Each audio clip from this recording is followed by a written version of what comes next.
Hello students. Last class में हम लोग बात कर रहे थे रिजोल्यूशन ऑफ अ वेक्टर। तो आपने बोला था रिजोल्यूशन ऑफ अ वेक्टर क्या होता है। रिजोल्व बोले तो ब्रेक करना, तोड़ना। तो रिजोल्व करने के अलावा हम एक वेक्टर को क्या करेंगे, तोड़ेंगे, ब्रेक करेंगे और ये देखेंगे कि वो वेक्टर किन अदर वेक्टर से मिलकर बन रहा है। तो अपन ने बोला था कि भाई ये वेक्टर है, तो अपन बोल सकते हैं this vector is the addition of these two vectors. मैं इस वेक्टर और इस वेक्टर दोनों को ऐड करूंगा, तो इस वेक्टर और इस वेक्टर को ऐड करूंगा तो मेरे को क्या मिल जाएगा, ए वेक्टर। तो अपन ने एक बात और बोली थी कि resolution is just opposite to the vector addition. In vector addition process ये दो वेक्टर्स आपको गिवन होते थे और आपको इन दोनों वेक्टर की एडिशन का रिजल्टेंट वेक्टर फाइंड आउट करना था। रिजोल्यूशन में ये वेक्टर गिवन होगा और बोला जाएगा कि भैया बताओ इसके जो दो टुकड़े हैं या यूं बोलूं ये किन दो वेक्टर्स टू और मोर देन टू वेक्टर से मिलकर बना है। तो अपन को ये वेक्टर गिवन होगा और अपन को इसके ये पीसेस फाइंड आउट करने पड़ेंगे। बोले तो ये देखना पड़ेगा कि ये वेक्टर किन दो वेक्टर से मिलकर बना है। तो इन दोनों वेक्टर्स के मैग्नीट्यूड और डायरेक्शन अपन को फाइंड आउट करने पड़ेंगे। आपका वेक्टर जिन वेक्टर्स का एडिशन है उन वेक्टर्स को क्या बोलेंगे, component, component of A vector. तो आपका ये वेक्टर जिन जिन का एडिशन है, जिन जिन से मिलकर बना है, जिन जिन का ये कंबाइंड इफेक्ट है, उनको क्या बोलेंगे, कंपोनेंट ऑफ ए वेक्टर। तो B vector and C vector are the component of A vector. अगर अपन वेक्टर एडिशन की बात करते थे तो अपन बोलते थे ये ए वेक्टर है, ये बी वेक्टर है, इनका एडिशन का रिजल्टेंट फाइंड आउट करो। तो अपन बोलते थे फर्स्ट वेक्टर ड्रॉ किया, उसके फाइनल पर सेकंड ड्रॉ किया, draw an arrow starting from the initial point of first vector towards the final point of second vector represent the addition of these two vector. तो ये word चाहे component यहां पर use कर रहे हैं, बेसिकली ये वर्ड अपन वहां पर भी यूज कर सकते हैं एडिशन में। तो अपन बोल सकते थे कि आपका ये वेक्टर बोले तो आर वेक्टर ए वेक्टर और बी वेक्टर का एडिशन है, तो ए वेक्टर और बी वेक्टर क्या हो जाएंगे, कंपोनेंट ऑफ आर वेक्टर हो जाएंगे। बस एडिशन के केस में अपन को ये दोनों दिए होते थे ना और इसको निकालना होता था। रिजोल्यूशन में ये दोनों ये दिया हुआ होगा और इसके दोनों ये टुकड़े निकालने होंगे। बोले तो ये निकालना होगा कि ये दो यह किन वेक्टर से मिलकर बना है। तो अपन किसी भी वेक्टर को इनफाइनाइट वे में ब्रेक कर सकते हैं। इस वेक्टर को मैं इसका एडिशन मान सकता हूं, इसका एडिशन मान सकता हूं। तो ये वेक्टर इन दोनों का एडिशन है। बोले तो ये वेक्टर इन दोनों से मिलकर बना है, तो ये दोनों इसके क्या हो जाएंगे, कंपोनेंट। मेरा ये वेक्टर इन दोनों से मिलकर बना है, तो ये दोनों इसके क्या हो जाएंगे, कंपोनेंट। लेकिन एक बात ध्यान रखना, अगर मैंने इस ए वेक्टर को इसमें और इसमें तोड़ा है तो ये दोनों इसके कंपोनेंट होंगे। ऐसा नहीं हो कि आप एक बार ए वेक्टर को ऐसे तोड़ दे और एक बार ऐसे तोड़ दे और एक कंपोनेंट यहां का ले ले, एक कंपोनेंट यहां का ले ले, क्योंकि इन दोनों को ऐड करोगे ए वेक्टर नहीं आएगा। जैसा मैंने एग्जांपल भी बोला था, 10 को आपने ब्रेक किया कि बोले तो 10 किन दो नंबर्स का एडिशन है, 9 + 1, तो 9 और 1 10 के कंपोनेंट हो गए। 8 + 2 7 + 3, तो अगर एक कंपोनेंट 7 है तो दूसरा कंपोनेंट 3 होगा, क्योंकि 7 और 3 का एडिशन ही कंबाइंड इफेक्ट ही क्या आएगा, 10। ऐसा नहीं हो सकता कि आप एक कंपोनेंट ले लो, एक कंपोनेंट ले लो, आप बोलो 7 and 8 are the components of 10। नहीं भैया, क्योंकि 7 और 8 का कंबाइंड इफेक्ट 10 नहीं आएगा, 15 आएगा। तो कंपोनेंट क्या होगा, if a vector is solved into 2 or more than 2 vectors whose combined effect is same as that the given vector, then the resolved vectors are known as component of that given vector। means आप किसी भी vector को दो या दो से ज्यादा vector में आपने रिजोल्व किया, इस तरह से रिजोल्व किया कि इनका जो कंबाइंड इफेक्ट है, बोले तो इन सब कंबाइंड इफेक्ट का मतलब इन सबका एडिशन वही आ रहा है जो कि गिवन वेक्टर है। तो इन रिजोल्व वेक्टर्स को, तोड़े हुए टुकड़ों को, पीसेस को, इसके क्या बोल देंगे, कंपोनेंट्स। तो मैं इस वेक्टर को इन तीनों का भी एडिशन बोल सकता हूं। क्यों, फर्स्ट वेक्टर ड्रॉ किया, उसके फाइनल पर सेकंड, उसके फाइनल पर थर्ड, तो फर्स्ट के इनिशियल से थर्ड के फाइनल की तरफ आप वेक्टर ड्रॉ करेंगे, तो इस वेक्टर को इन तीनों का एडिशन बोल सकता हूं। तो ये तीनों के तीनों इस वेक्टर की क्या हो जाएंगे कंपोनेंट हो जाएंगे।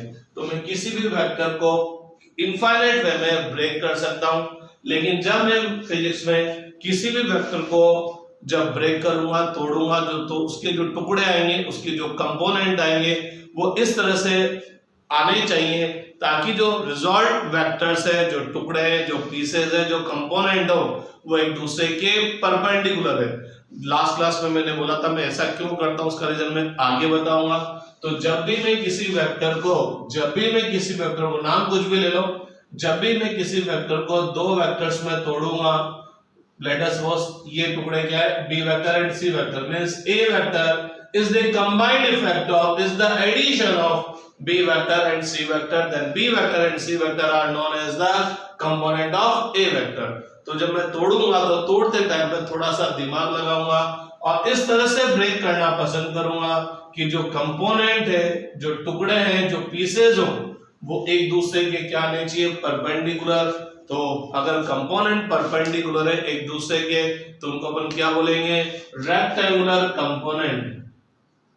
क्या बोलेंगे, रेक्टेंगुलर कंपोनेंट। लेकिन मेरे मुंह से रेक्टेंगुलर कंपोनेंट नहीं निकलेगा, आगे जाकर मैं बोलूंगा ये वेक्टर है तोड़ दो, तो मेरा मीनिंग हमेशा किससे होगा, रेक्टेंगुलर कंपोनेंट से होगा। मींस मैं जब भी ब्रेक करूंगा तो हमेशा परपेंडिकुलर वेक्टर्स में ही ब्रेक करूंगा। बोले तो जब तोड़ूंगा तो जो टुकड़े आएंगे, जो पीसेज आएंगे, वेक्टर के पीसेज वेक्टर ही होंगे, तो वेक्टर के पीसेज जो वेक्टर होंगे, तो वेक्टर एक दूसरे के क्या होने चाहिए, परपेंडिकुलर होने चाहिए। रेक्टेंगुलर कंपोनेंट कैसे फाइंड आउट करते हैं, कैसे रिजॉल्व करते हैं, ये थोड़ा सा एक आइडिया करने लास्ट क्लास में देख लिया था। तो लेट अस सपोज ये वेक्टर है और मेरे को बोला गया इस वेक्टर को रिजॉल्व करो, इस वेक्टर को ब्रेक करो, इसको तोड़ो इनटू रेक्टेंगुलर कंपोनेंट्स। ठीक, तो मैं क्या करूंगा, इसके इनिशियल पॉइंट से एक लाइन ड्रॉ कर दूंगा, किसी भी डायरेक्शन में ड्रॉ कर सकते हो, और इसके फाइनल पॉइंट से उस लाइन पर एक परपेंडिकुलर ड्रॉ कर दूंगा। तो ये लाइन और ये लाइन दोनों एक दूसरे के परपेंडिकुलर आ गए, तो मैं बोलूंगा this vector is the addition of these two vectors. Means जैसे ही मैंने इस वेक्टर में बोल सकता हूं ये वेक्टर इन दोनों का एडिशन है, बोले तो ये वेक्टर इन दोनों से मिलकर बना, तो आप अकेले इस वेक्टर को बोलो और या फिर इस वेक्टर, ये वेक्टर प्लस ये वेक्टर बोलो, एक ही बात है ना। अरे 10 बोलो कि 8 + 2 बोलो, एक ही तो बात है, एक ही बात है। तो अगर मैंने 10 को 8 और 2 में डिवाइड कर दिया, 8 और 2 में ब्रेक कर दिया, डिवाइड नहीं बोलना चाहिए, 8 और 2 में ब्रेक कर दिया, तोड़ दिया, तो 8 + 2 वापस क्या आ जाएगा 10। तो जैसे मैंने इसको रिजॉल्व किया, मैंने बोला कि अरे ये तो इन दोनों का एडिशन है, बोले तो ये वेक्टर बोलो कि ये प्लस ये बोलो, और ये प्लस ये बोलोगे तो पता लगा आपका ये वेक्टर टूट के ये दो वेक्टर आ गया, जिनको आप ऐड कर दोगे तो वापस यही वेक्टर ऑब्टेन होगा। मींस ये अकेला जो काम करेगा वो काम ये दोनों मिलकर करेंगे।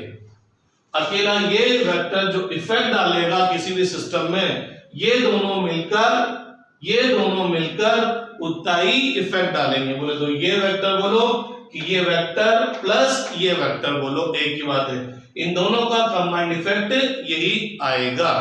तो हमेशा अपन क्या करेंगे, रेक्टेंगुलर कंपोनेंट में ब्रेक करेंगे। क्यों करेंगे वो कभी अपन बात करेंगे। तो मैंने आपको बोला था कि रिजोल्यूशन में आपको ये वेक्टर गिवन होगा और आप बोलेंगे कि this vector is the addition of these two, तो these two vector are known as rectangular component of this vector. ये वेक्टर गिवन है, तो अब बात आती है कि इस वेक्टर की वैल्यू क्या होगी, इस वेक्टर की वैल्यू क्या होगी। तो अपन को ये जो टुकड़े इनकी वैल्यू आज फाइंड आउट करनी है। एडिशन में ये दोनों गिवन होते थे, इसकी वैल्यू फाइंड आउट करते थे। रिजोल्यूशन में ये गिवन है और ये दोनों टुकड़े फाइंड आउट करने हैं। और एडिशन की बात करें तो ये तो एडिशन का एक स्पेशल केस हो गया, when two vectors are perpendicular, जिनको आप ऐड कर रहे हो वो दोनों एक दूसरे के परपेंडिकुलर है। ठीक है कि नहीं बात। तो एक तरह से resolution is just opposite to process of vector addition. और वेक्टर एडिशन में भी कौन सा situation, when resolve vector when components are perpendicular, जिनको ऐड करे वो एक दूसरे के परपेंडिकुलर है। तो ऑलमोस्ट यहाँ वही इक्वेशन है आने वाली है जो एडिशन में आया करती थी, और खास तौर से वो वाली जो स्पेशल केस में आती थी when A vector and B vector are perpendicular. तो आज अपन इन दोनों टुकड़ों की वैल्यू फाइंड आउट करने की कोशिश करेंगे कि आपको वेक्टर गिवन है तो उसके जो टुकड़े हैं, पीसेज है, उसकी वैल्यू कैसे फाइंड आउट करेंगे। तो बात करते हैं आज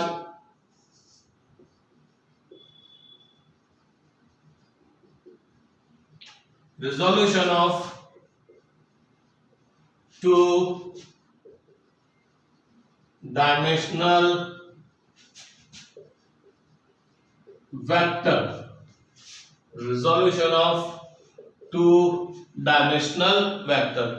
टू-डायमेंशनल वेक्टर का मीनिंग कि आपका वेक्टर क्या हो, एक पर्टिकुलर प्लेन पर हो, और एक पर्टिकुलर प्लेन का मतलब जिसमें केवल क्या आ सकती है, दो परपेंडिकुलर डायरेक्शन आ सकती है। एक प्लेन पर केवल कितनी परपेंडिकुलर डायरेक्शन आ सकती है, दो, क्योंकि अगर आपको उन दोनों के परपेंडिकुलर ड्रॉ करना है तो वो उस प्लेन की ही क्या होगी, परपेंडिकुलर। बाउंसर चल जाते, समझ में कुछ आता ही नहीं।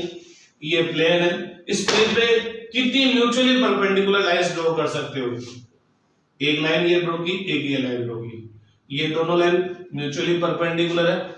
क्या इस बोर्ड पर एक और लाइन ऐसे ड्रॉ की जा सकती है जो इसके और इसके दोनों के परपेंडिकुलर हो? पॉसिबल ही नहीं। इसके परपेंडिकुलर ड्रॉ करते हैं तो इसके पैरेलल आ जाती है, इसके परपेंडिकुलर ड्रॉ करते हैं तो इसके परपेंडिकुलर ड्रॉ करते हैं तो इसके पैरेलल आ जाती है। इस बोर्ड पर एक ऐसी लाइन ड्रॉ नहीं कर सकते जो दोनों के परपेंडिकुलर हो, वो लाइन जो होगी वो इस बोर्ड की ही क्या होगी, परपेंडिकुलर। तो जब अपन किसी प्लेन की बात करते हैं तो उस प्लेन में केवल दो परपेंडिकुलर लाइंस हो सकती है, दो परपेंडिकुलर एक्सेस हो सकते हैं, तीन म्यूचुअली परपेंडिकुलर लाइंस नहीं हो सकती। ठीक है, तो लेट अस सपोज मेरे पास एक वेक्टर है जिसका इनिशियल पॉइंट O है और फाइनल पॉइंट P है। इसको मैं बोल सकता हूं OP वेक्टर, और इसको मैंने बोल दिया A वेक्टर। तो मेरे पास एक टू डायमेंशनल वेक्टर है, बोले तो एक प्लेन पर एक वेक्टर है, और मेरे को इस वेक्टर को क्या करना है, रिजॉल्व करना है, ब्रेक करना है। और जैसा मैंने आपको बोला कि मैं हमेशा क्या करूंगा, जब भी तोड़ूंगा तो मैं इस तरह से तोड़ूंगा कि जो टुकड़े आए, जो पीसेज आए, वो एक दूसरे के क्या होने चाहिए, परपेंडिकुलर।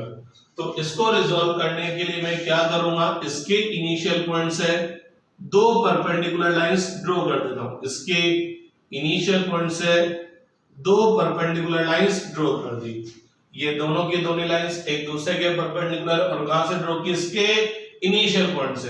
अब ये दोनों लाइंस एक दूसरे के परपेंडिकुलर है, तो मैं इसको x एक्सिस बोल सकता हूं, इसको y एक्सिस, क्योंकि x और y एक दूसरे के क्या होते हैं, परपेंडिकुलर। अब क्या करेंगे, इस OP वेक्टर के फाइनल पॉइंट P से x एक्सिस और y एक्सिस पर परपेंडिकुलर ड्रॉप कर देंगे। x एक्सिस पर जो परपेंडिकुलर का फुट पॉइंट आया, x एक्सिस पर जो परपेंडिकुलर ड्रॉप किया उसका फुट पॉइंट आया m, और y एक्सिस पर जो परपेंडिकुलर का फुट पॉइंट आया वो क्या आया, n, वो क्या आया, n। ठीक है, तो आप अगर ये राइट एंगल ट्राइंगल OMP देखते हो, OMP दिखा कुछ, तो मैं बोल सकता हूं this OP vector can be assumed addition of OM vector and MP vector। तो मैं इस OP वेक्टर को क्या बोल सकता हूं कि ये मेरा OP वेक्टर OM वेक्टर और MP वेक्टर का एडिशन है। अरे OM vector plus MP vector, OM vector first vector draw किया, उसके सेकंड पॉइंट पर MP वेक्टर ड्रॉ किया, तो OM के इनिशियल से MP के फाइनल की तरफ आप वेक्टर ड्रॉ करेंगे, तो ये वाला वेक्टर क्या बताएगा, इन दोनों के एडिशन को बताएगा। तो अपन बोल सकते हैं OP vector is the addition of OM vector plus MP vector. अब अपन एक और बात देखें, तो अपन इस MP वेक्टर को एक तरह से क्या बोल सकते हैं, ON वेक्टर। क्यों, क्योंकि MP vector and O N vector both are equal in magnitude, और दोनों का डायरेक्शन भी सेम है, ये भी y की तरफ जा रहा है और ये भी y की तरफ जा रहा है। तो अपन बोल सकते हैं mp vector is equal to O N vector, क्योंकि दोनों के दोनों क्या बताया इक्वल वेक्टर होता है। तो मैं इस mp वेक्टर को क्या राइट कर सकता हूं, O N vector, therefore OP vector equal to OM vector plus ON vector. इस MP वेक्टर की जगह मैंने क्या लिख दिया, ON वेक्टर। गौर फरमाइएगा, OP वेक्टर क्या बोला है, एक तरह से A वेक्टर है। OP वेक्टर क्या बोला है, एक तरह से A वेक्टर है, ठीक। तो therefore A vector equal to क्या हो गया, OM vector plus ON vector. तो आपका A vector is the addition of these two vector. आपका A वेक्टर इन दोनों वेक्टर से मिलकर बना है, तो ये दोनों जो वेक्टर हो जाएंगे वो क्या हो जाएंगे, कंपोनेंट ऑफ A वेक्टर, क्योंकि A vector is the combined effect is the addition of OM vector and ON vector.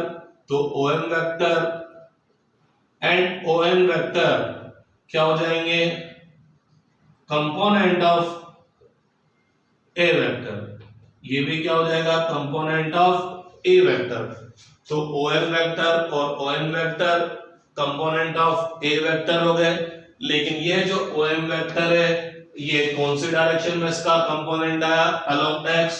तो OM vector is the component of A vector along x direction, और ON vector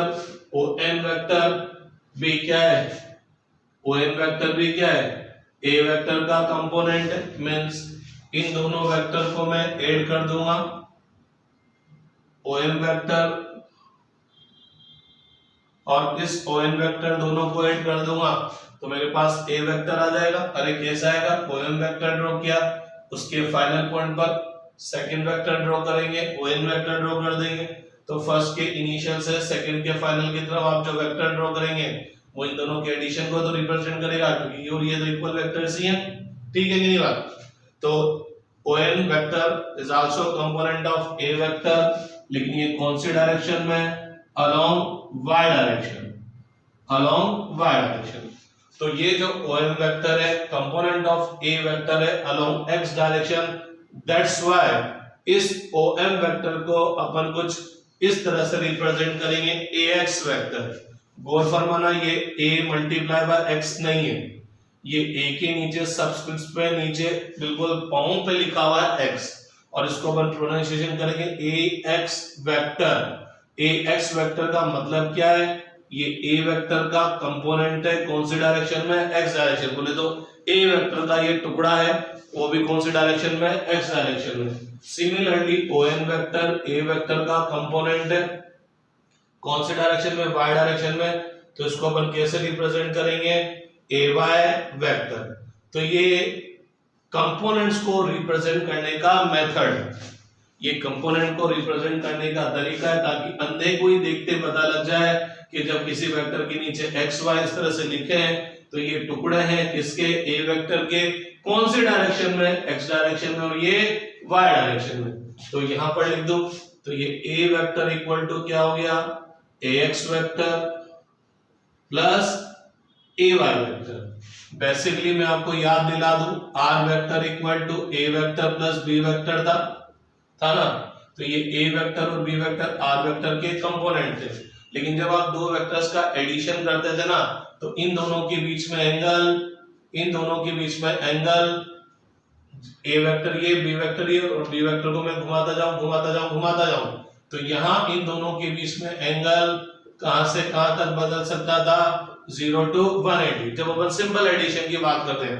लेकिन जब अपन resolve करते हैं, तोड़ते हैं, तो अपन टुकड़े ही ऐसे निकालते हैं ताकि वो दोनों एक दूसरे के परपेंडिकुलर रहे, और जब ये दोनों एक दूसरे के परपेंडिकुलर रहेंगे तो इनको लिखने का एक तरीका है कि ये टुकड़ा है A का कौन सी डायरेक्शन में, x में, ये टुकड़ा है A का कौन सी डायरेक्शन में, y में। ये इस इक्वेशन के हिसाब से A वेक्टर भी R वेक्टर का टुकड़ा है, बी वेक्टर भी आर वेक्टर का टुकड़ा है, लेकिन इनके डायरेक्शन कुछ भी हो सकती थी। ठीक है, तो यहां पर वापस आ जाता है। तो ये किसी भी वेक्टर को उसके रेक्टेंगुलर, अरे गौर फरमाइएगा, ये ON वेक्टर क्या हो गया, AX वेक्टर, और ON वेक्टर क्या हो गया, AY वेक्टर, ये भी AY वेक्टर ही है। तो गौर फरमाइएगा, मैंने इस A वेक्टर को, इस A वेक्टर को AX वेक्टर और AY वेक्टर में रिजॉल्व किया, और ये दोनों एक दूसरे के क्या है, परपेंडिकुलर बोले तो मैंने क्या किया, इसको रेक्टेंगुलर कंपोनेंट्स में रिजॉल्व किया। तो ये किसी भी वेक्टर को उसके रेक्टेंगुलर कंपोनेंट में राइट करने का एक मेथड है। तो A vector equal to AX vector plus AY vector हुआ। अब AX वेक्टर की बात करें तो a vector has both magnitude and direction. तो AX वेक्टर का जो मैग्नीट्यूड होगा उसको अपन कैसे राइट कर सकते हैं, मॉडुलस ऑफ AX। अब इसकी डायरेक्शन देनी है, क्योंकि AX वेक्टर के पास मैग्नीट्यूड भी होगा और डायरेक्शन भी होगा। तो शायद लास्ट क्लास में हम लोगों ने बोला था कि आज के बाद डायरेक्शन प्रोवाइड करने के लिए हम क्या यूज करेंगे, यूनिट वेक्टर्स, कि उस वेक्टर के मैग्नीट्यूड को यूनिट वेक्टर से मल्टीप्लाई कर देंगे, उसी के यूनिट वेक्टर से मल्टीप्लाई कर देंगे, ताकि मैग्नीट्यूड तो वही का वही रहे और डायरेक्शन भी आ जाए उसकी। तो AX वेक्टर का मैग्नीट्यूड तो मॉडुलस ऑफ AX वेक्टर हो गया। अब इस AX वेक्टर की डायरेक्शन किधर की तरफ है, x एक्सिस की तरफ। तो स्टैंडर्ड नोटेशन है कि अगर कोई भी वेक्टर x एक्सिस की तरफ होगा तो उसकी डायरेक्शन शो करने के लिए हम कौन सा यूनिट वेक्टर यूज करेंगे, ik। तो ये तो इसका मैग्नीट्यूड हो गया, और ik बोले तो x axis positive, x axis की तरफ उसकी डायरेक्शन होगी। लेकिन जब भी मॉडुलस ऑफ AX वेक्टर लिखते हैं तो अच्छे अच्छे बेहोश हो जाते हैं, तो अपन इसके मैग्नीट्यूड को सिंपल AX भी लिख सकते हैं। सिमिलरली AY वेक्टर का मैग्नीट्यूड तो क्या हो गया, AY, और इसकी डायरेक्शन किधर की तरफ है, y एक्सिस की तरफ। तो y एक्सिस की तरफ किसी भी वेक्टर की डायरेक्शन होगी तो उसका डायरेक्शन प्रोवाइड करने के लिए कौन सा यूनिट वेक्टर राइट करेंगे, jk। Therefore A vector equal to क्या हो जाएगा, AXik plus AYjk। A vector equal to क्या हो गया, AXik प्लस AYjk। बहुत सी बार बच्चे क्या करते हैं, जल्दीबाजी में A vector equal to AX plus AY write कर देते हैं। ये गलत है। क्यों गलत है, क्योंकि ये दोनों आपका A वेक्टर इन दोनों का एडिशन है, और जब A वेक्टर इन दोनों का एडिशन है तो भैया दोनों के डायरेक्शन सेम नहीं है, और जब दोनों की डायरेक्शन सेम नहीं है तो दो वेक्टर्स के एडिशन का जो रिजल्टेंट आता है इसका मैग्नीट्यूड इन दोनों के मैग्नीट्यूड के इक्वल नहीं होगा। R vector equal to A vector plus B vector था, और जब A वेक्टर और B वेक्टर के डायरेक्शन सेम नहीं है तो R की वैल्यू, R वेक्टर का मैग्नीट्यूड A वेक्टर का मैग्नीट्यूड प्लस B वेक्टर का मैग्नीट्यूड नहीं होता है। तो बहुत सी बार बच्चे जल्दी में A equal to AX plus AY लिख देते हैं। तो भैया 5-7-10 दिन से मैं पढ़ा रहा हूँ, मेरे पढ़ाने का मकसद ही यही है कि A वेक्टर इन दोनों का एडिशन का रिजल्टेंट है, बोले तो इन दोनों वेक्टर्स को मैं ऐड करूंगा तो रिजल्टेंट क्या आएगा, A वेक्टर, और इन दोनों के डायरेक्शन सेम नहीं है तो A वेक्टर का मैग्नीट्यूड AX वेक्टर का मैग्नीट्यूड प्लस AY वेक्टर का मैग्नीट्यूड नहीं होगा। तो अगर मैं बोलूं, क्या बोलूं, देखना, magnitude of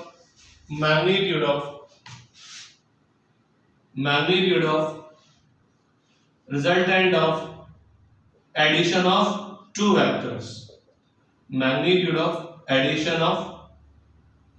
of resultant of addition of two vectors, और इन दोनों का एडिशन क्या है, A वेक्टर, इसका मैग्नीट्यूड बोले तो A किसके इक्वल होगा, तो किसी जमाने पर ने बोला था magnitude of resultant of addition of two vector किसके इक्वल होगा, square of magnitude of first vector plus square of magnitude of second vector plus 2 multiply by magnitude of first multiply by magnitude of second multiply by cosine of angle between them. ये दोनों एक दूसरे के perpendicular है, इनके बीच में angle कितना होगा, 90 होल स्क्वायर रूट cos 90 के लिए क्या आ गई, 0। तो मॉडुलस ऑफ A वेक्टर या सिंपल A या modulus of AX vector plus AY vector किसके इक्वल आ गया, under root ax square plus ay square के इक्वल, बोले तो a इक्वल टू आया है under root ax square plus ay square, a equal to ax plus ay नहीं आया है। अगर आपको याद आता हो ये चीज अपन ने पढ़ी थी, a vector plus b vector equal to r vector. तो मैथमेटिकल एनालिसिस एनालिटिकल मेथड का third special case, when a vector and b vector are perpendicular, तो आप वहां जाके देखिएगा r का जो मैग्नीट्यूड आया था वो कितना आया था, under root a square plus b square. आज यहाँ r की जगह a है, a की जगह ax है और b की जगह क्या है, ay। तो a इक्वल टू क्या हो जाएगा, under root ax square plus ay square. आ रही है बात समझ में, आ रही है बात समझ में। और एक और बात कि आपका जो a वेक्टर है, ax वेक्टर और ay वेक्टर दोनों का एडिशन है, तो a vector is the addition of these two vectors. Let a vector makes an angle alpha with first vector। तो आपका a वेक्टर x के साथ कितना एंगल फॉर्म कर रहा है, अल्फा। तो वहां पर अपन ने बोला था tan alpha equal to magnitude of second vector multiply by sine of angle of between them upon magnitude of first vector plus magnitude of second vector multiply by cosine of angle between them. ये वहां पर अपन ने a vector लिखा था, इसको b vector लिखा था, इसको r वेक्टर लिखा था। तो अपन ने बोला था अगर r वेक्टर a वेक्टर के साथ अल्फा एंगल फॉर्म करता है, तो अल्फा एंगल फॉर्म करता है, तो वहां फॉर्मूला क्या था, b sin theta upon a plus b cos theta. तो यहां पर आपका a वेक्टर इन दोनों का एडिशन है, तो a वेक्टर बोले तो रिजल्टेंट वेक्टर फर्स्ट वेक्टर के साथ कितना एंगल फॉर्म करा है, अल्फा। तो magnitude of second vector multiply by sine of angle of between them upon magnitude of first vector plus magnitude of second vector multiply by cosine of angle between them। cos 90 की value कितनी हो गई 0, sin 90 की value कितनी आ गई 1। तो tan alpha equal to कितना ay upon ax। अगर आप वापस मैथमेटिकल एनालिसिस का थर्ड केस देखेंगे तो वहां पर आप देखना कि when a and b are perpendicular, a vector and b vector are perpendicular, तो वहां tan अल्फा इक्वल टू कितना आया था b अपॉन a। तो यहाँ वही फॉर्मूले में आने वाले हैं जो एडिशन में आए थे, और एडिशन के भी special case when both vector are perpendicular. लेकिन वहां पर बस a वेक्टर और b वेक्टर गिवन होते थे, r वेक्टर निकालना है। यहाँ r वेक्टर गिवन होगा और ये दोनों टुकड़े निकालेंगे। यहाँ r वेक्टर को क्या लिख रखा है, a वेक्टर, और a वेक्टर और b वेक्टर को क्या लिख रखा है, ax वेक्टर और ay vector. Back to the प्रिविलेन आ जाओ मैं, चलिए। तो a वेक्टर इक्वल टू क्या हो जाएगा, axi के प्लस ay के, ठीक है। तो this is the representation of a vector into its rectangular component. i cap का मतलब ये x एक्सिस की तरफ है, j कैप का मतलब ये y एक्सिस की तरफ है। i और j एक दूसरे के परपेंडिकुलर है, तो ये दोनों वेक्टर्स भी एक दूसरे के क्या हो जाएंगे भैया, परपेंडिकुलर हो जाएंगे। अब इन्हीं इक्वेशंस को जो मैंने थोड़ी देर पहले निकाली थी, अब वापस निकाल लेते हैं। In writing a triangle OMP दिखा, तो Pythagoras theorem hypotenuse square equal to base square plus perpendicular square. OP बोले तो इस साइड की लेंथ, इस साइड की लेंथ बोले तो इस वेक्टर की लेंथ, इस वेक्टर की लेंथ बोले तो वेक्टर का मैग्नीट्यूड। तो ये जो एरो है ये किस वेक्टर को रिप्रेजेंट कर रहा है, ए वेक्टर को। तो OP क्या हो गया, magnitude of A vector. OM क्या चीज है, इस एरो का लेंथ, ये एरो कौन से वेक्टर को रिप्रेजेंट कर रहा है, एक्स वेक्टर को। तो length of this arrow gives the magnitude, तो ये क्या हो जाएगा ax स्क्वायर प्लस MP क्या रिप्रेजेंट कर रहा है, MP बोले तो लेंथ ऑफ दिस एरो, और ये एरो कौन से वेक्टर को रिप्रेजेंट कर रहा है, ay। ये और ये सेम ही है भैया, ay वेक्टर को रिप्रेजेंट कर रहा है, तो ये मैग्नीट्यूड ऑफ ay स्क्वायर हो गया। तो वही फॉर्मूला आ गया under root ax square plus ay square. ठीक है, ठीक है।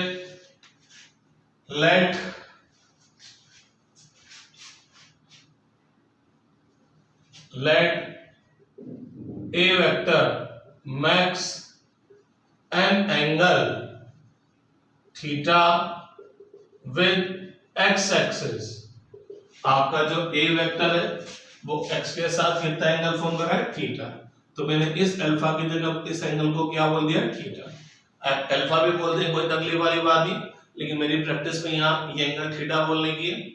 तो आपका जो रिजल्टेंट वेक्टर है, एडिशन के हिसाब से बात करें तो रिजल्टेंट वेक्टर फर्स्ट वेक्टर के साथ कितना एंगल फॉर्म करता था, अल्फा। एडिशन में इस एंगल को अल्फा बोलते थे, और वहां एडिशन में थीटा क्या होता था, angle between these two vectors, जिनको आप ऐड कर रहे थे।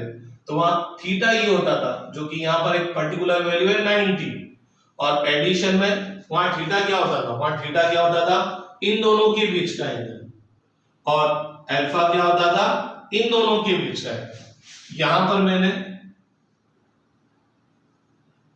इसके और इसके बीच के एंगल को अल्फा नहीं बोला, थीटा बोला, और इन दोनों का जो बीच का एंगल है ये तो फिक्स है, कितना है, डायरेक्ट 90।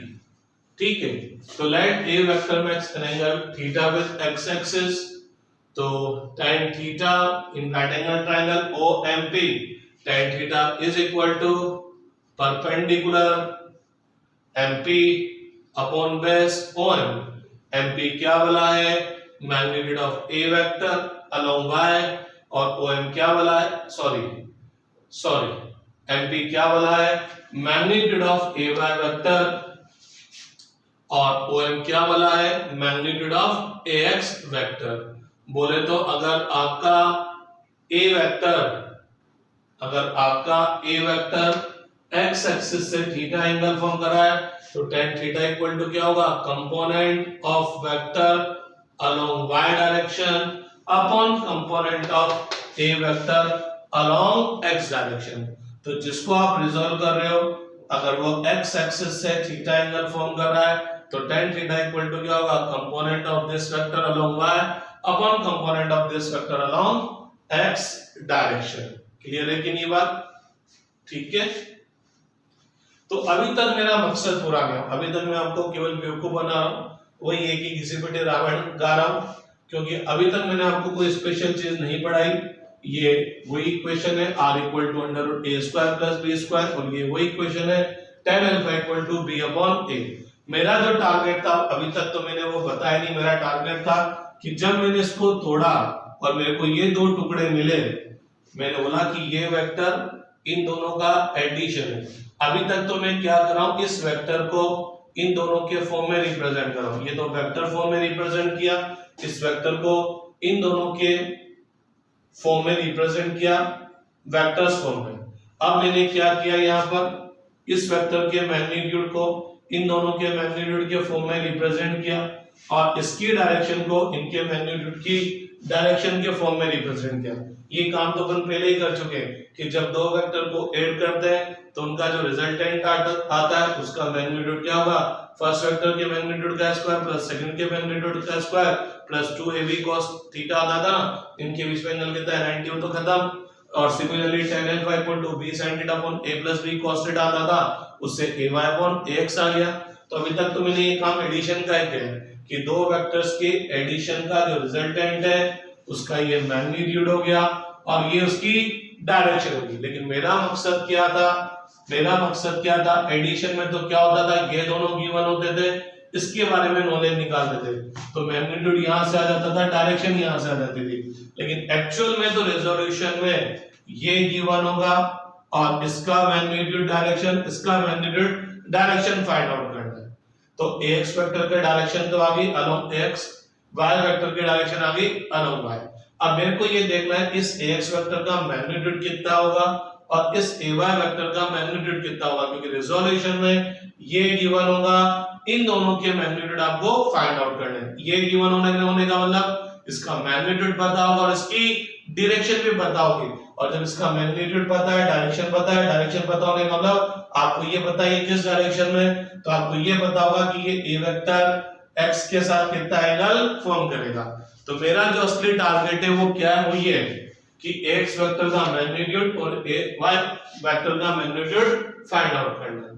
तो इन right angle triangle OMP cos theta, cosine of theta in right angle triangle OMP cos theta बोले तो cosine of theta, तो for angle theta base upon hypotenuse, 90 के opposite side hypotenuse, acute angle के opposite side perpendicular, remaining third side is base.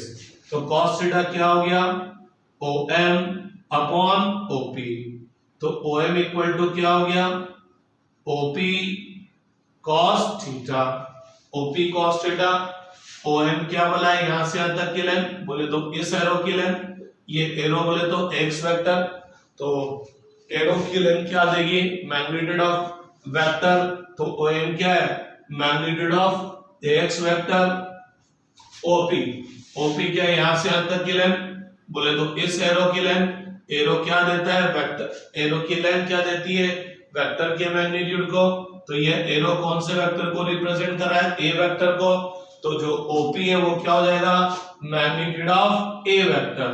तो भैया a vector का magnitude पता है, a वेक्टर की डायरेक्शन पता है, तो मैं इस a वेक्टर का x डायरेक्शन में कंपोनेंट फाइंड आउट कर लूंगा, कैसे ax equal to a cos theta in the same right angle triangle sin theta sin of theta, तो for angle theta perpendicular upon hypotenuse, perpendicular is MP, hypotenuse is OP, तो MP equal to क्या हो जाएगा OP sin theta, MP क्या वाला है यहां से यहां तक की लेंथ, बोले तो इस एरो की लेंथ, और ये एरो कौन से वेक्टर को रिप्रेजेंट कर रहा है AY वेक्टर को, एरो की लेंथ क्या देती है मैग्नीट्यूड को, तो ये क्या हो जाएगा magnitude of AY vector, OP magnitude of A vector sin theta, A vector का मैग्नीट्यूड पता है, A वेक्टर की डायरेक्शन पता है, तो इसका मेरे को दूसरा कंपोनेंट आ जाएगा, इसका मतलब अगर मेरे को A वेक्टर गिवन है, A वेक्टर गिवन है, तो इसके दो रेक्टेंगुलर कंपोनेंट क्या आ जाएंगे ax equal to a cos theta और ay equal to a sin theta. इन दोनों इक्वेशन से भी ये दोनों इक्वेशन ऑब्टेन हो सकती है, कैसे, अगर आप इन दोनों इक्वेशन को स्क्वायर करके ऐड कर देंगे, इन दोनों इक्वेशन को स्क्वायर करके ऐड कर देंगे, तो लेफ्ट हैंड साइड स्क्वायर कर दो x square plus ay square, right hand side square कर दो a square cos square theta plus a square sin square theta, a square common cos square theta plus sin square theta 1, तो ये a square हो गया, तो a equal to आ गया ना, आगे आगे, और अगर आप इसको इससे डिवाइड कर दो तो ay upon ax, left hand divide कर दिया, राइट हैंड डिवाइड करेंगे a sin theta upon a cos theta, a से cancel sin theta upon cos theta tan theta, आगे ना वापस, ठीक है। तो आप कैसे भी निकाल सकते हो इनको, ये तो है, ये तो क्या है कि जो वेक्टर्स है उसका मैग्नीट्यूड उसके रेक्टेंगुलर कंपोनेंट के मैग्नीट्यूड के फॉर्म में, ये वेक्टर की डायरेक्शन है उसके रेक्टेंगुलर कंपोनेंट के मैग्नीट्यूड के फॉर्म में, बोले तो ये दो इक्वेशन तो एडिशन की एक तरह से कि ये इन दोनों के वेक्टर एडिशन का मैग्नीट्यूड है, और ये इन दोनों के वेक्टर एडिशन का जो रिजल्टेंट आएगा उसकी डायरेक्शन का फॉर्मूला है। लेकिन इस टॉपिक में मेरा असली काम ये था कि जब मैंने ए वेक्टर को तोड़ा तो उसके दो कंपोनेंट आए, तो उन कंपोनेंट का मैग्नीट्यूड और डायरेक्शन क्या होंगे और उनकी वैल्यू क्या होगी, तो थोड़ा सा फिर गौर फरमाते हैं, गौर फरमाइए। ये ए वेक्टर है, इसको रिजोल्व करने के लिए क्या करेंगे, इसके इनिशियल पॉइंट से दो परपेंडिकुलर लाइंस ड्रॉ करेंगे। मैं वापस रिपीट इसलिए कर रहा हूं क्योंकि आगे जाकर मेरे कंपोनेंट लेना बहुत बार आएगा, तो मैं बार बार इस तरह से नहीं सिखाऊंगा, फिर मैं डायरेक्ट काम करूंगा। तो वेक्टर को रिजोल्व करना है तो उसके इनिशियल पॉइंट से दो परपेंडिकुलर लाइंस ड्रॉ कर देंगे। अब क्या करेंगे, उसके फाइनल पॉइंट से उन दोनों पर एक परपेंडिकुलर ड्रॉप कर देंगे। तो वेक्टर के इनिशियल पॉइंट से जो परपेंडिकुलर का फुट पॉइंट आएगा इसकी तरफ इसका एक कंपोनेंट, वेक्टर के इनिशियल पॉइंट से दूसरी परपेंडिकुलर लाइन के फुट पॉइंट पर आएगा, ये उसका दूसरा कंपोनेंट। बोले तो इस टुकड़े का मैग्नीट्यूड क्या होगा, वेक्टर के इनिशियल पॉइंट से परपेंडिकुलर के फुट पॉइंट तक। बोले तो ये इनिशियल और ये फाइनल। इस टुकड़े का इनिशियल क्या होगा, वेक्टर के इनिशियल से जो परपेंडिकुलर का फुट पॉइंट आया उसकी तरफ। बोले तो ये इनिशियल और परपेंडिकुलर का फुट पॉइंट फाइनल। इस x वेक्टर की डायरेक्शन आ गई, इस ay वेक्टर की डायरेक्शन आ गई, ये x एक्सिस के लॉन्ग, ये y एक्सिस के लॉन्ग।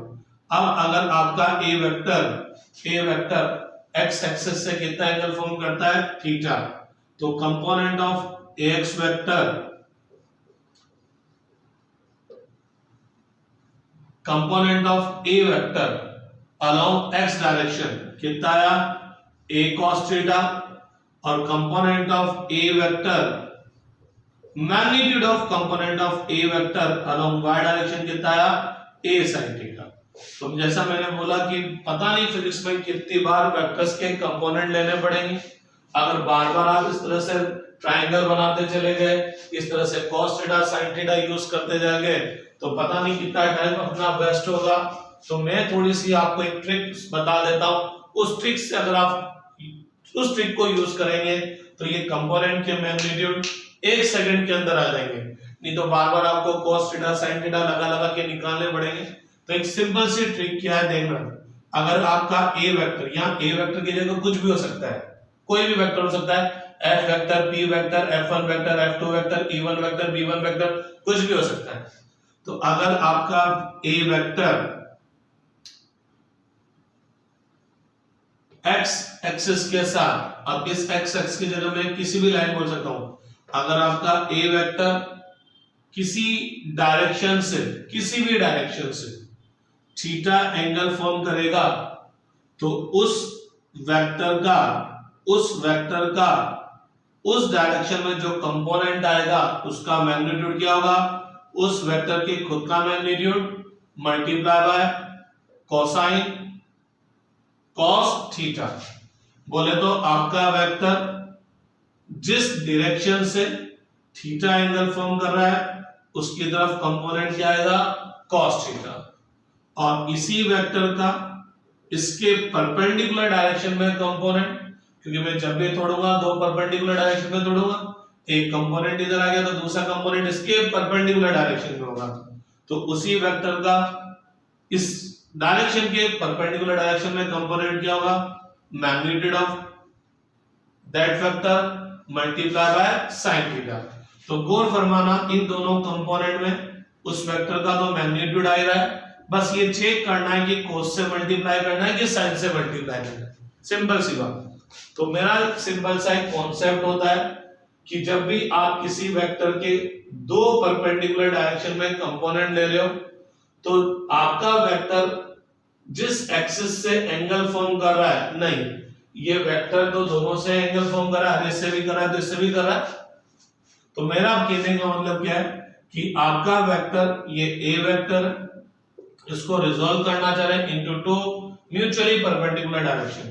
तो आपका वेक्टर जिस एक्सिस से आप एंगल देख रहे हैं, आपके इस a वेक्टर का जिस डायरेक्शन से आप एंगल देख रहे हैं उस डायरेक्शन की तरफ क्या आएगा, cos, और उसके परपेंडिकुलर डायरेक्शन में क्या आएगा, sin। बाउंड से चला गया, कुछ समझ में ही नहीं आया। तो देखिए, मैं जब भी किसी भी वेक्टर को रिजॉल्व करूंगा हमेशा टू म्यूचुअली परपेंडिकुलर डायरेक्शन में तोड़ूंगा। तोड़ने की ट्रिक वापस बता दूं, इनिशियल पॉइंट से दो परपेंडिकुलर लाइंस ड्रॉ करेंगे, फाइनल सिंपल परपेंडिकुलर ड्रॉ कर देंगे। वेक्टर की इनिशियल से परपेंडिकुलर का फुट पॉइंट आते आते यहां तक एक कंपोनेंट, और दूसरे डायरेक्शन में भी इनिशियल से परपेंडिकुलर का फुट पॉइंट आते आते दूसरा कंपोनेंट। तो ये a वेक्टर है। तो मैं बोल रहा हूं आप इस वेक्टर का जिस डायरेक्शन से आप एंगल देखेंगे, तो जिस डायरेक्शन से आप एंगल देखेंगे उस डायरेक्शन की तरफ कौन सा कंपोनेंट जाएगा, cos वाला, और उसके परपेंडिकुलर में क्या जाएगा, sin वाला। गौर फरमाना, आपका ये a वेक्टर है, x के साथ थीटा एंगल फॉर्म कर रहा है, और लेट अस सपोज y के साथ कितना एंगल फॉर्म कर रहा है फाई। लेकिन अब की बार मैंने इस a वेक्टर का किसके साथ एंगल देखा, y के साथ। तो मैं वेक्टर का जिस डायरेक्शन के साथ एंगल कंसीडर करूंगा उस वेक्टर का उस डायरेक्शन की तरफ कंपोनेंट क्या जाएगा, cos a cos y, और उस वेक्टर का उसके परपेंडिकुलर डायरेक्शन में कंपोनेंट क्या जाएगा, a sin phi। मींस आपका वेक्टर का जिस डायरेक्शन के साथ एंगल देखेंगे उस डायरेक्शन की तरफ तो जाएगा कंपोनेंट cos वाला और उसके परपेंडिकुलर में जाएगा sin वाला। मींस अगर आपने इस वेक्टर का x के साथ एंगल कंसीडर किया है तो x की तरफ cos जाएगा और y की तरफ क्या जाएगा, sin, और y से एंगल देखा है तो y की तरफ क्या जाएगा, cos, और y के परपेंडिकुलर बोले तो x की तरफ क्या जाएगा, sin। अब कुछ बच्चे सोचेंगे सर यहां तो a वेक्टर को रिजॉल्व किया दो परपेंडिकुलर डायरेक्शन में, x में और y में। किसी बच्चे ने इस a वेक्टर का x से एंगल देखा तो वो बोलेगा कि यार जिससे एंगल देखते हैं उसकी तरफ cos जाता है और उसके परपेंडिकुलर में क्या जाता है, sin। और किसी बच्चे ने y के साथ देखा तो वो y की तरफ क्या बोलेगा, cos, और x की तरफ क्या बोलेगा, sin। तो बच्चे सोचेंगे कि सर यहां तो cos आ रहा है और यहां पर sin आ रहा है। मींस मैंने इस a वेक्टर को रिजॉल्व किया अलोंग x अलोंग y, तो एक बच्चे के तो a cos थीटा आ रहा है, एक बच्चे के a sin थीटा आ रहा है कि सर ये तो गड़बड़ है। नहीं भैया, ये गड़बड़ नहीं है, ये और ये दोनों सेम होंगे। अरे भैया जब वेक्टर्स को एक ही तरह से तोड़ा है, दोनों, इसने भी x और y पे तोड़ा है, इसने भी x और y पे तोड़ा है, तो जब दोनों ने सेम तरह से तोड़ा है तो दोनों के टुकड़े भी सेम आएंगे। फिर आप बोलेंगे सर यहाँ तो sin phi आ रहा है और यहाँ cos थीटा आ रहा है। तो भैया लोगों नो डाउट अगर आपका a वेक्टर x के साथ 30 एंगल फॉर्म कर रहा है तो y के साथ कितना एंगल फॉर्म कर रहा होगा, 60 कर रहा होगा ना। तो इस बच्चे ने ये वाला एंगल देखा है और इस बच्चे ने ये वाला एंगल देखा है, ठीक है कि नहीं बात। मेरी आपसे रिक्वेस्ट है, आपने ये वाला एंगल देखा है तो ये मत देखना और ये देखा है तो ये मत देखना। अभी आपको क्लियर हो जाएगा। देखो ये थीटा है, ये फाई है, तो ये थीटा था और ये फाई है, तो थीटा प्लस फाई कितना हो गया, 90। तो phi equal to 90 minus theta, तो a sin फाई, तो sin 90 minus theta, sin 90 minus theta क्या होता है, cos theta. a cos phi, तो फाई क्या है 90 माइनस थीटा, तो ये किसके इक्वल हो गया, a sin थीटा के इक्वल होगा। आ गया क्या वो कि वही कंपोनेंट, आ गया ना भाई वो कि वही कंपोनेंट। तो आप समझिएगा बात को, जब भी आप किसी वेक्टर को रिजॉल्व करने जाएं, तोड़ने जाएं, उसके कंपोनेंट आप हमेशा परपेंडिकुलर लेंगे। अब उन परपेंडिकुलर कंपोनेंट्स की वैल्यू क्या आएगी, तो आप उस वेक्टर का उन दो परपेंडिकुलर डायरेक्शन में से एक डायरेक्शन के साथ एंगल देख लेंगे। आप इसको तोड़ लेंगे इन दो परपेंडिकुलर डायरेक्शन में, तो आप क्या करो, इस a वेक्टर का इन दो परपेंडिकुलर डायरेक्शन में से किसी भी एक के साथ एंगल देख लो, इसके साथ देख लो चाहे इसके साथ देखो, लेकिन देखो केवल एक के साथ। अगर ये 30 देखा है तो 60 मत देखना और 60 देख लिया तो 30 मत देखना, क्योंकि मेरी लाइन इसी के हिसाब से। तो अगर आपका कोई वेक्टर को आप रिजॉल्व करते हैं तो दो परपेंडिकुलर डायरेक्शन में रिजॉल्व करेंगे, तो अपन क्या करेंगे, वेक्टर का उनमें से किसी एक परपेंडिकुलर डायरेक्शन के साथ एंगल देख लेंगे। अब जिस डायरेक्शन के साथ आप वेक्टर का एंगल देख रहे हैं उस तरफ कंपोनेंट क्या आएगा, cos वाला, और उस डायरेक्शन के परपेंडिकुलर डायरेक्शन में कंपोनेंट क्या आएगा, sin वाला। अगर आपने एंगल यहां से देखा है तो इस डायरेक्शन की तरफ कंपोनेंट cos वाला और इसके परपेंडिकुलर डायरेक्शन में कंपोनेंट sin वाला। तो मैं बोलता हूं आपका वेक्टर जिस डायरेक्शन से एंगल आप फॉर्म कर रहा है, जिस डायरेक्शन के साथ आप एंगल देख रहे हैं, वेक्टर का उस डायरेक्शन में कंपोनेंट cos वाला ले लीजिए और उसके परपेंडिकुलर डायरेक्शन में कंपोनेंट sin वाला ले लीजिए। थोड़ा सा और समझने की कोशिश करते हैं। तो लेट अस सपोज ये आपका ए वेक्टर है whose magnitude is 10, whose magnitude is 10.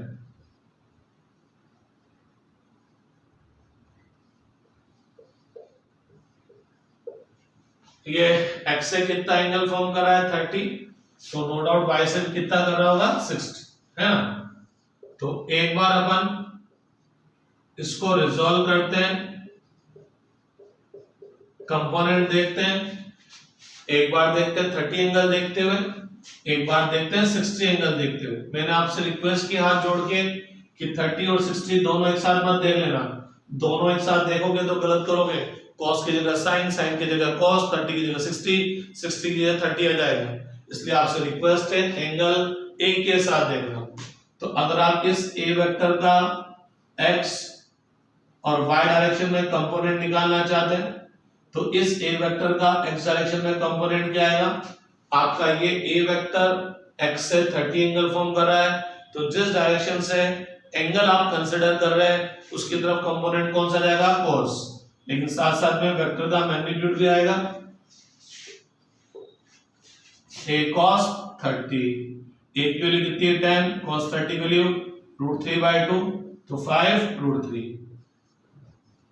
चूंकि आपका a वेक्टर x के साथ 30 एंगल फॉर्म कर रहा है तो x की तरफ कंपोनेंट cos 30, y की तरफ कंपोनेंट sin वाला, sin 30 के लिए 1/2, कितना आ गया 5। आप में से किसी ने बोला कि नहीं सर हम तो y के साथ एंगल देखेंगे, तो y के साथ एंगल देखने से कंपोनेंट बदलेंगे नहीं। क्यों नहीं बदलेंगे, क्योंकि ये जिस डायरेक्शन में कंपोनेंट ले रहा हूं वो डायरेक्शन तो फिक्स ही है, यहाँ पर भी ये और ये और यहाँ पर भी ये और ये, तो तोड़ने का तरीका तो सेम है, तो आप किसी भी तरीके से निकालो वैल्यू क्या आएगी, सेम आएगी। तो आपने बोला कि अगर मैं y के साथ एंगल देख रहा हूं तो जिसके साथ मैं एंगल देखूंगा उसकी तरफ कंपोनेंट क्या आएगा, cos। लेकिन अब चूंकि y के साथ एंगल देख रहे हैं 60, तो यहाँ कितना आएगा cos 60। cos 60 की वैल्यू कितनी होती है भैया, cos 60 की वैल्यू कितनी होती है 1/2, कितना आया 5। चूंकि y के साथ एंगल देखा है तो y की तरफ तो cos आ गया और x की तरफ क्या आ गया, sin आ गया। a की वैल्यू कितनी है 10 √3/2, तो ये कितना आ गया 5√3 आ गया। अरे ax 5√3, 5√3, ay 5। तो एंगल आप किसी से भी देख लें वो कोई दिक्कत वाली बात नहीं है, बस ध्यान रखें जिससे एंगल देख रहे हैं उसकी तरफ cos और उसके परपेंडिकुलर में sin। x से एंगल देख रहे हैं तो x की तरफ cos वाला कंपोनेंट और y की तरफ sin वाला, और y से एंगल देख रहे हैं तो y की तरफ cos वाला आ जाएगा, x की तरफ क्या आ जाएगा, sin वाला कंपोनेंट आ जाएगा। ठीक है,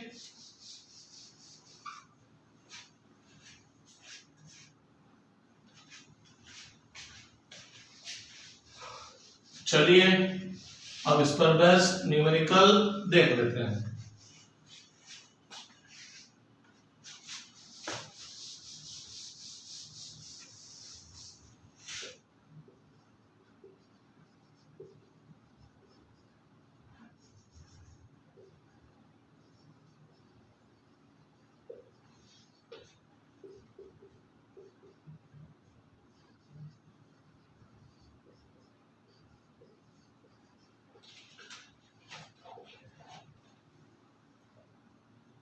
तो भाई find the component of f vector, ये f वेक्टर है whose magnitude is 50 Newton. You have to find the component of f vector along x and along y। तो फाइंड करो f वेक्टर के component along x and along y।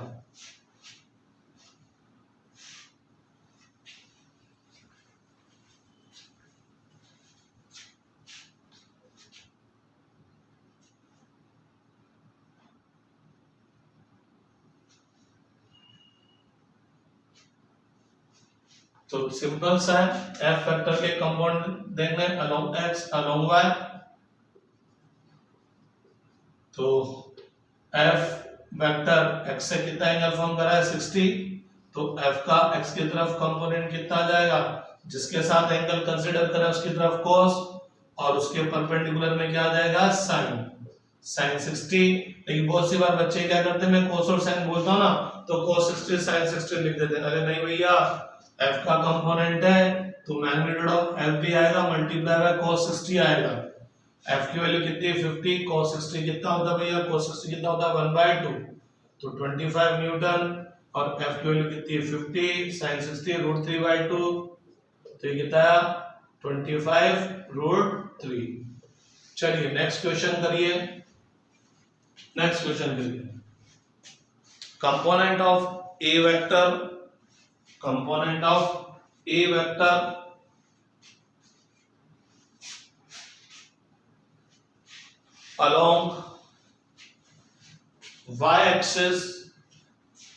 along y axis is 100 unit. Component of A vector along y axis is 100 unit. It makes an angle 30 degree. It makes an angle 30 degree with x axis. It makes an angle 30 degree with x axis. Find the magnitude of A vector. Find the magnitude of A vector and component of A vector along x direction. Do it.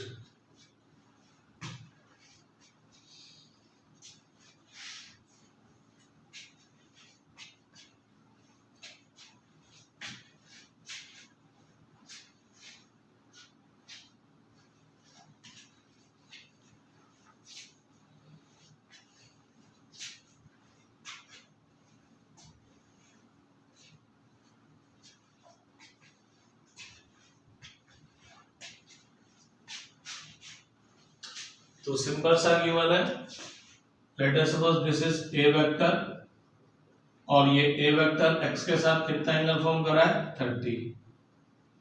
ये y पर perpendicular draw किया, x पर perpendicular draw किया। Component कहां से कहां तक होगा, वेक्टर के इनिशियल से परपेंडिकुलर का फुट पॉइंट, वेक्टर के इनिशियल से परपेंडिकुलर का फुट पॉइंट। आपको क्वेश्चन में गिवन है component of A vector along y कितना गिवन है 100, एंगल कितना गिवन है कि ए वेक्टर x के साथ कितना एंगल फॉर्म कर रहा है 30। तो आप एंगल कहां से कंसीडर करें x के साथ, तो इस ए वेक्टर का y डायरेक्शन में कंपोनेंट क्या होगा।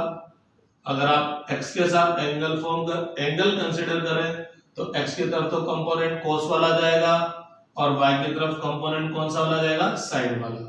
ay की वैल्यू गिवन है 100, a का वैल्यू नहीं पता sin 30 की वैल्यू कितनी होती है भैया लोगों, कितनी होती है 1/2, तो a 1/2, तो a का वैल्यू कितना हो गया 200, a का वैल्यू 200 आ गया। तो component of a vector along x, तो अलोंग x कितना हो जाएगा a cos 30, अरे x के साथ एंगल देख रहे हैं तो cos वाला a की वैल्यू कितनी है 200, cos 30 की वैल्यू कितनी है √3/2, तो 100√3।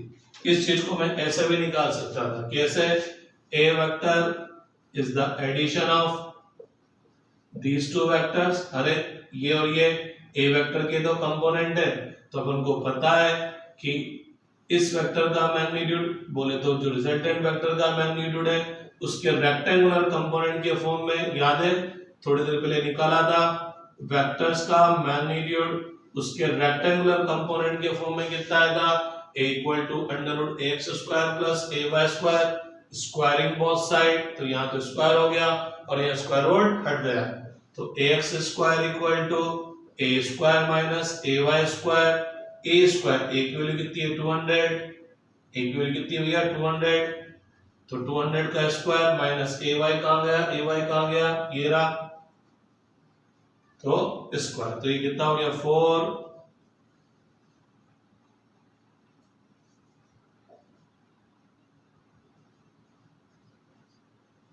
40,000 और ये कितना होगा 10,000, 40,000 माइनस 10,000 30,000,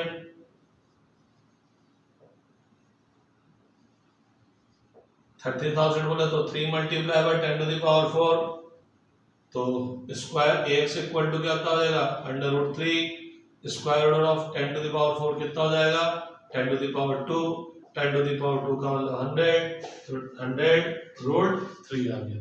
ठीक है, नेक्स्ट क्वेश्चन फिर करिए।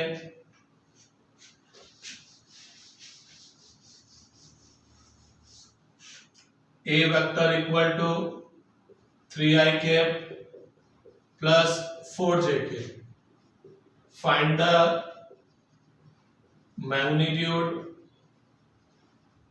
of a vector, find the magnitude of a vector। चलो सोल्व करिए।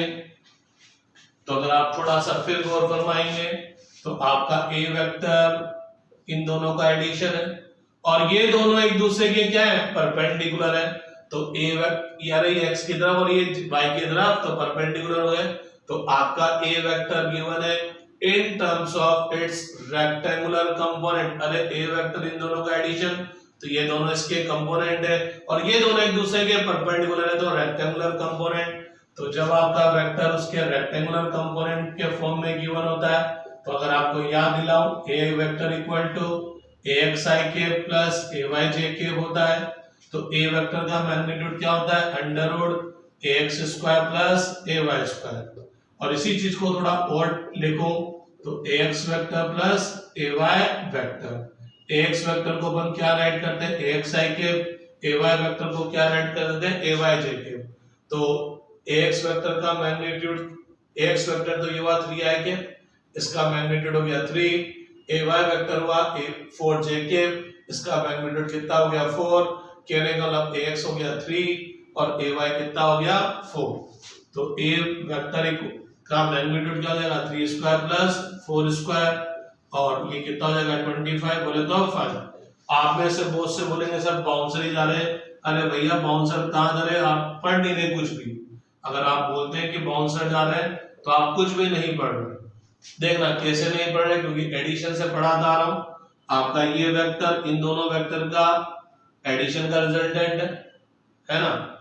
इस वेक्टर को चलो नाम दे दिया बी, इस वेक्टर को नाम दे दिया चलो सी, है ना। यू सुन सब चीज, ये B vector plus C vector, तो आपका ए वेक्टर इन दोनों वेक्टर का एडिशन का रिजल्टेंट है, तो magnitude of resultant of addition of two vectors, इन दोनों का एडिशन ए वेक्टर आया ना, तो इसका मैग्नीट्यूड क्या होगा फर्स्ट वेक्टर के मैग्नीट्यूड का स्क्वायर प्लस सेकंड के मैग्नीट्यूड का स्क्वायर। याद आया कुछ? ये बी वेक्टर x की तरफ है, सी वेक्टर y की तरफ है, तो इनके बीच का एंगल कितना हो गया cos 90। अब इस बी वेक्टर का मैग्नीट्यूड कितना होगा, अरे B vector equal to 3i cap है ना, ये तो डायरेक्शन है, ये मैग्नीट्यूड है, तो बी वेक्टर का मैग्नीट्यूड हो गया 3, सी वेक्टर का मैग्नीट्यूड हो गया 4, कितना आ गया 5। बस इसको अपन ने यहाँ पर b से रिप्रेजेंट नहीं कर x से रिप्रेजेंट कर रखा है, इसको c से रिप्रेजेंट नहीं कर y से रिप्रेजेंट कर रखा है, क्योंकि यहाँ अपन बोलते हैं कि आपका a वेक्टर इन दोनों का एडिशन है, तो ये दोनों इसके कंपोनेंट है, ये कौन से डायरेक्शन में x में और ये कौन से डायरेक्शन में y में। तो जब आपका वेक्टर उसके रेक्टेंगुलर कंपोनेंट्स के फॉर्म में गिवन है, तो अपन ने अभी थोड़ी देर पहले देखा था कि रिजल्टेंट वेक्टर का मैग्नीट्यूड इसके रेक्टेंगुलर कंपोनेंट के मैग्नीट्यूड में क्या आया था under root ax square plus ay square. तो अगर आप a vector equal to 3i cap plus 4j cap देखेंगे तो और इसको कंपेयर करेंगे तो x की वैल्यू 3 और ay की वैल्यू 4, खत्म। चलिए एक और क्वेश्चन करते हैं,